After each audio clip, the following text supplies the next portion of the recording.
உங்களில் ஒருவர் என்னை காட்டி கொடுத்திடுவாரே.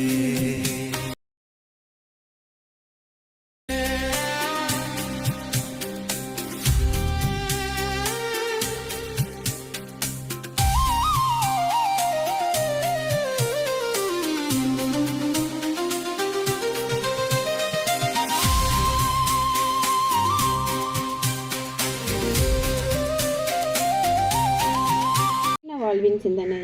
நமது இளையோர் மற்றும் மாணவர்களின் வாழ்வில் ஏற்படும் முதல் தோல்வி அவர்களை நிலைகுலைய செய்கிறது.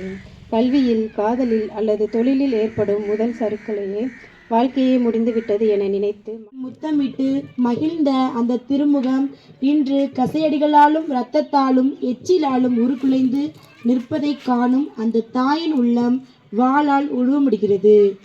இருவரின் கண்களும் சந்திக்கின்றன. வயலில் கடினமாக உழைத்துவிட்டு உடல் சோர்வோடு தன் வீடு திரும்பிக் கொண்டிருக்கிறார் சிரேன் ஊர் சீமோன். வழியில் ஒரு மரண தண்டனை கைதி சிலுவையின் பாரம் தாங்காமல் வீழ்ந்து கிடப்பதை காண்கிறார். போர் வீரர்கள் அவரை பிடித்து, இயேசுவின் நல்மனதை எனக்கு தந்தருளும், அடுத்தவர்களின் துன்பங்களை கண்டு விலகி செல்லும் கோழைத்தனத்தை அகற்றி உமது அன்பின் கரங்களாக நான் செயல்பட என்னை ஆசீர்வதியும். ஆமேன். மனித விசுவாசிகளின் ஆன்மாக்கள் சர்வசன இரக்கத்தினால் நித்திய சமாதானத்தில் இளைப்பாற கடவுது. ஆமேன். சுமந்தீரே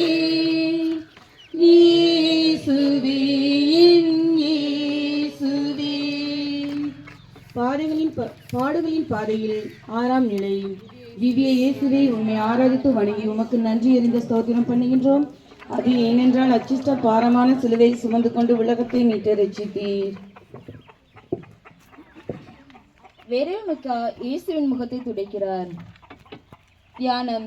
இரக்கமற்ற போர் வீரர்களும் ஆர்ப்பரிக்கு கூட்டமும் சூழ்ந்திருக்க வெரோனிகா என்ற பெண் துணிச்சலோடு முன்வந்து இயேசுவின் முகத்தில் இருந்த இரத்தத்தையும் வியர்வையையும் துடைக்கிறார். கல்வாரி பாதையில் எத்தனையோ பேர் வேடிக்கை பார்த்தார்கள், சிலர் பரிதாபப்பட்டார்கள்.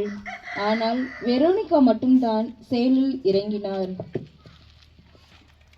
அதிகாரத்தின் அச்சுறுத்தல்களையும் கூட்டத்தின் கேலிகளையும் பொருட்படுத்தாமல் அவர் காட்டிய துணிச்சலான அன்பிற்கு பரிசாக இயேசு தம் முகத்தை அவரது துண்டில் பதிக்கிறார்.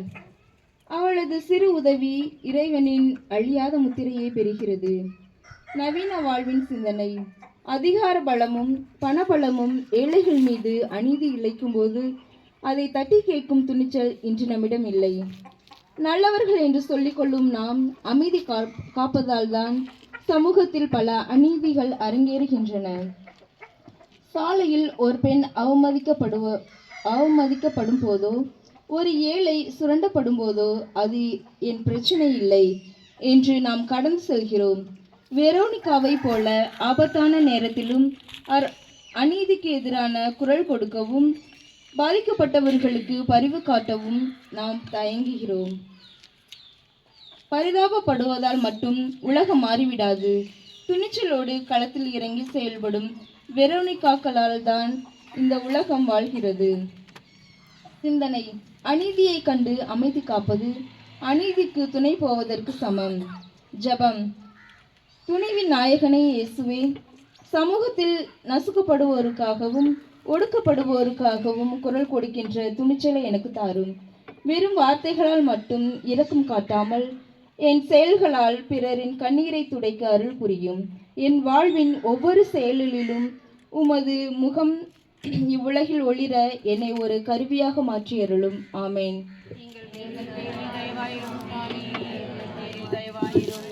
மரித்த விசுவாசிகளின் ஆன்மாக்கள் சர்வசன இரக்கத்தினால் நித்திய சமாதானத்தில் இளைப்பாற கடவுது. ஆமேன். தீர்ந்த வந்தேன் சிலுவையில் எனக்காக சிலுவையை சுமந்தீரே இயேசுவே, இயேசுவே. பாடுகளின் பாதையில் 7ஆம் நிலை. திவ்ய இயேசுவே, உம்மை ஆராதித்து வணங்கி உமக்கு நன்றி அறிந்த ஸ்தோத்திரம் பண்ணுகின்றோம். அது ஏனென்றால் அச்சிஷ்ட பாரமான சிலுவையை சுமந்து கொண்டு உலகத்தை மீட்டு ரட்சித்தீர். இயேசு இரண்டாம் முறை கீழே விழுகிறார். இயேசுவின் சக்தி மீண்டும் குறைகிறது. பாரமான சிலுவை அவரை அழுத்த இரண்டாம் முறையாக புழுதியில் விழுகிறார். தலையில் உள்ள முள்முடி மேலும் ஆழமாக குத்துகிறது. காயங்கள் மீண்டும் கிழிகின்றன. ஆனால் தன்னை சுற்றியுள்ளவர்களின் ஏளன சிரிப்பையும் போர் வீரர்களின் கொடூரமான அடிகளையும் அவர் பொருட்படுத்தவில்லை. மனித குலத்தின் மீட்புக்காக தன் வழிகளை சகித்து கொண்டு அவர் மீண்டும் எழுந்து நடப்பதே சிலுவை பாதையின் மாபெரும் படிப்பினை. நமது ஆன்மீக வாழ்விலும் அன்றாட வாழ்விலும் நாம் மீண்டும் மீண்டும் ஒரே பாவத்தில் விழுகிறோம்.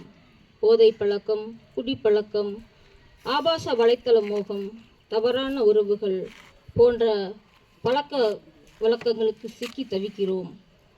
பலமுறை திருந்த நினைத்தாலும் மீண்டும் அதே தவறை செய்துவிட்டு இனி என்னால் திருந்தவே முடியாது, கடவுள் என்னை மன்னிக்க மாட்டார் என்ற விரக்தி நம்மை ஆட்கொள்கிறது. அவமானம் நம் முகத்தை மூடுகிறது. ஆனால் இயேசுவின் இரண்டாம் வீழ்ச்சி நமக்கு தரும் செய்தி இதுதான். நீ எத்தனை முறை பாவத்தில் விழுந்தாய் என்பது முக்கியமல்ல, எத்தனை முறை இறைவனின் அருளோடு மீண்டும் எழுந்து நின்றாய் என்பதே முக்கியம். விழுவது முற்றுப்புள்ளி அல்ல, அது மீண்டும் எழுவதற்கான புதிய தொடக்கம். சிந்தனை: மீண்டும் மீண்டும் விழுவது மனித பலவீனம், ஆனால் மீண்டும் மீண்டும் எழுவது இறைவனின் அருள். ஜெபம்: ஆற்றல் தரும் இறைவா, என்னை அடிமைப்படுத்தும் தீய பழக்கத்தில் இருந்தும் மீண்டும் மீண்டும் நான் செய்யும் பாவங்களில் இருந்தும் என்னை விடுவித்தருளும். என் பலவீனங்களை எண்ணி நான் விரக்தியடையாமல் ஒப்புரவார் சாதனத்தின் வழியாக உமது மன்னிப்பை பெற்று மீண்டும் எழுந்து தூய வாழ்வு வாழ எனக்கு உதவி செய்தருளும். உமது சிலுவையின் ஆற்றல் என் தளர்ச்சிகளை நீக்கட்டும். ஆமேன். சுவாமி, எங்கள் பேரில் தயவாயிரும். மரித்த விசுவாசிகளின் ஆன்மாக்கள் சர்வேசுரை இரக்கத்தினால் நித்திய சமாதானத்தில் இளைப்பாற கடவுது. ஆமென். ஆராதித்து வணங்கி உமக்கு நன்றி எறிந்த ஸ்தோத்திரம் பண்ணுகின்றோம்.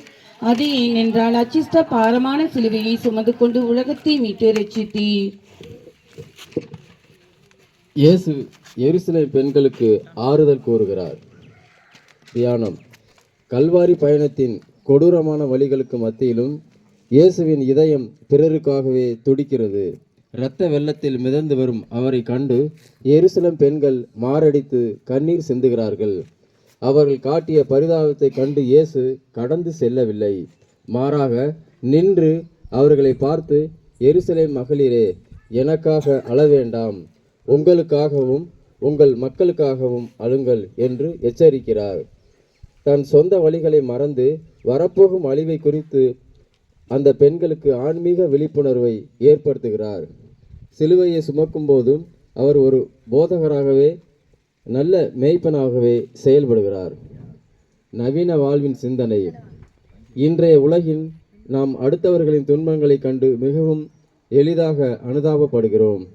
திரைப்படங்களில் வரும் சோக காட்சிகளுக்கும் சமூக வலைத்தளங்களில் காணும் துயர சம்பவங்களுக்கும் கண்ணீர் விடுகிறோம். ஆனால் நமக்காகவோ நமது குடும்பத்தின் ஆன்மீக வீழ்ச்சிக்காகவோ நாம் ஒருபோதும் கவலைப்படுவதில்லை. நம் பிள்ளைகளுக்கு நல்ல கல்வியையும் சொத்துக்களையும் வங்கி இருப்புகளையும் சேர்த்து வைப்பதற்காக அல்லும் பகலும் உழைக்கும் நாம், அவர்களின் ஒழுக்க நெறிகளுக்காகவும் இறை பக்திக்காகவும் முழங்கால் படியிட்டு கண்ணீர் சிந்தி ஜெபிக்க தவறிவிடுகிறோம். வெளிவேசமான பரிதாபத்தை விட உள்ளார்ந்த மனமாற்றத்தையே ஆண்டவர் நம்மிடம் எதிர்பார்க்கிறார். பிறர் வீட்டு சோகங்களை பற்றி பேசுவதை விட்டுவிட்டு நம் குடும்பத்தின் ஆன்மீக நிலைக்காக நாம் அழ வேண்டிய காலம் இது. சிந்தனை: பரிதாபப்பட்டு சிந்தும் கண்ணீரை விட பாவங்களை நினைத்து சிந்தும் கண்ணீரே ஆன்மாவை கழுவும். ஜெபம்: உண்மையின் இறைவா, மற்றவர்கள் படும் துன்பங்களைக் கண்டு அனுதாபப்படும் நான் என் சொந்த பாவங்களை நினைத்து மனம் வருந்த மறுக்கிறேன். உலக காரியங்களுக்காக வீணாக கவலைப்படுவதை விட்டுவிட்டு என் ஆன்மாவின் மீட்பிற்காகவும் என் குடும்பத்தாரின் ஆன்மீக வளர்ச்சிக்காகவும் நான் கண்ணீர் சிந்தி செபிக்க எனக்கு அருள் தாரும். என் பிள்ளைகள் உலக மாயைகளில் சிக்கி திசை மாறி போகாமல் உமது தூய வழியில் நடக்க அவர்களை ஆசீர்வதியும். ஆமென். சுவாமி, எங்கள் பேரில் தயவாயிரும்.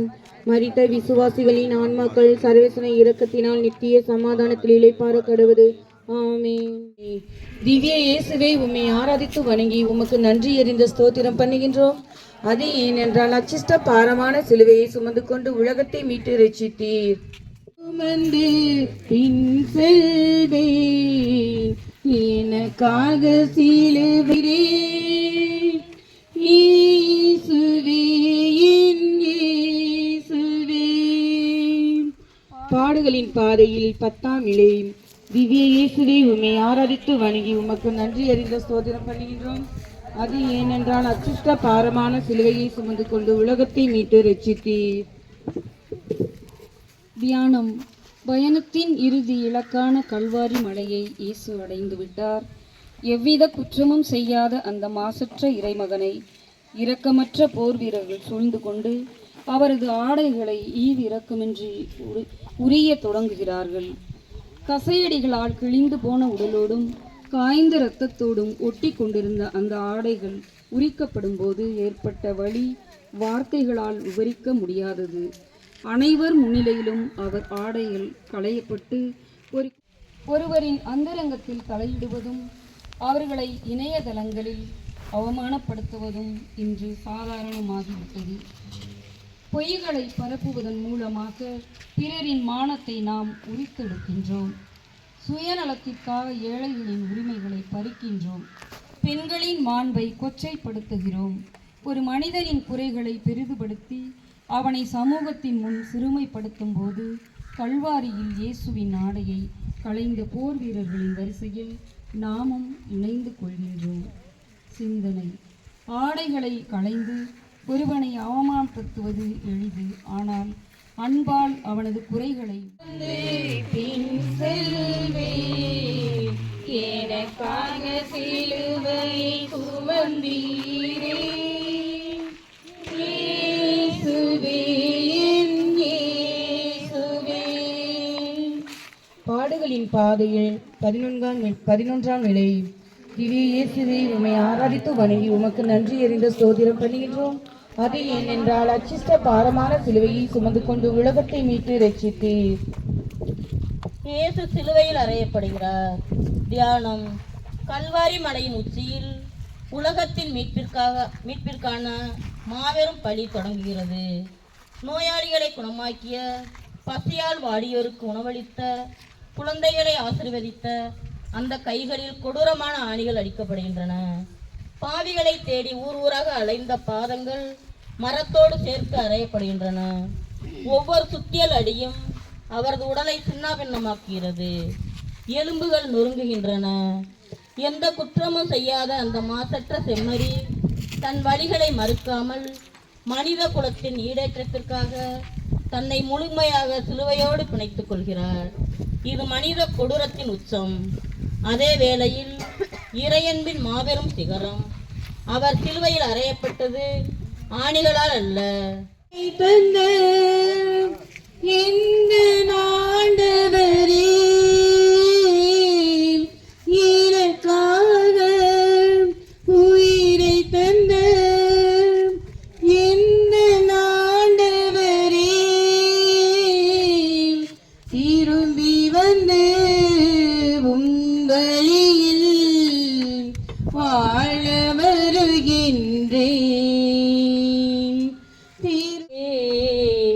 மனம் வருந்துகிறேன் இயேசுவே, மன்னித்து ஏற்றிடுமா.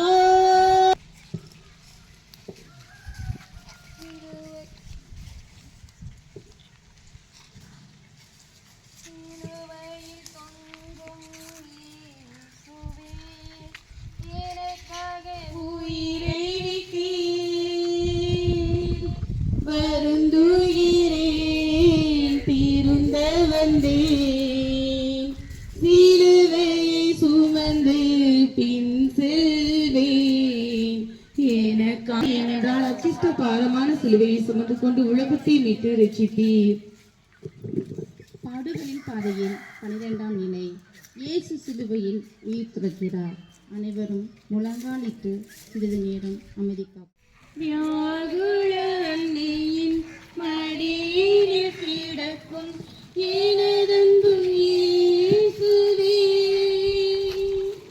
வருந்துகிறேன் தீர்ந்து வந்தேன், சிலுவை சுமந்து பின் செல்வேன், எனக்காக சிலுவையை சுமந்தீரே இயேசுவே, என் இயேசுவே. பாடுகளின் பாதையில் 13ஆம் நிலையில் திவ்ய இயேசுவே உம்மை ஆராதித்து வணங்கி உமக்கு நன்றி எறிந்த ஸ்தோத்திரம் பண்ணுகின்றோம். அது ஏனென்றால் அச்சிஷ்ட பாரமான சிலுவையை சுமந்து கொண்டு உலகத்தை மீட்டு ரட்சித்தீர். இயேசுவின் திருவுடல் சிலுவையிலிருந்து இறக்கப்படுகிறது. தியானம். கல்வாரி மலையின் கொடூரம் ஓய்ந்துவிட்டது. உலகை மீட்ப என்று நம்பிய தன் மகனின் உயிரற்ற உடலை இரத்தமும் சதையுமாய் தன் மடியில் சுமக்கிறார் வியாகுல அன்னை மரியா. பெத்லகேம் மாட்டுக்குடிலில் இதே மகனை தாளாட்டிய அதே கைகள் இன்று கல்வாரியில் கண்ணீரோடு அரவணைக்கின்றதாக ஏற்றுக்கொள்கிறார். அவர் எல்லாவற்றையும் இழந்து நிற்கிறார். அவர் நம்பிய உலகம் இருந்துவிட்டது போல தோன்றுகிறது. ஆனால் இந்த இறைவனின் சித்தம் தன்னை தாயாக தேர்ந்தெடுத்தது. அதே இறைவனின் சித்தம் இன்று தன் மகனை பலியாக கேட்டுள்ளது என்பதை உணர்ந்து அந்த துயரத்தின் விளிம்பிலும் இறை சித்தத்திற்கு முழுமையாக தலை வணங்குகிறார். இதுவே உலகின் மாபெரும் தியாகம், தாயின் ஒப்புக்கொடுத்தல். நவீன கொடுப்பது தானம். ஆனால் தன்னிடம் இருப்பதையெல்லாம் கொடுத்து தன்னையே முழுமையாக கொடுப்பது மாபெரும் தியாகம். எனவேதான் எம் தியாக தலைவர் நீர் என்பதை இந்த சிலுவை பாதையில் மட்டுமல்ல எங்கள் வாழ்வில் எந்த நேரத்திலும் நாங்கள் மறவாதிருக்க எமக்கு வரமருளும்.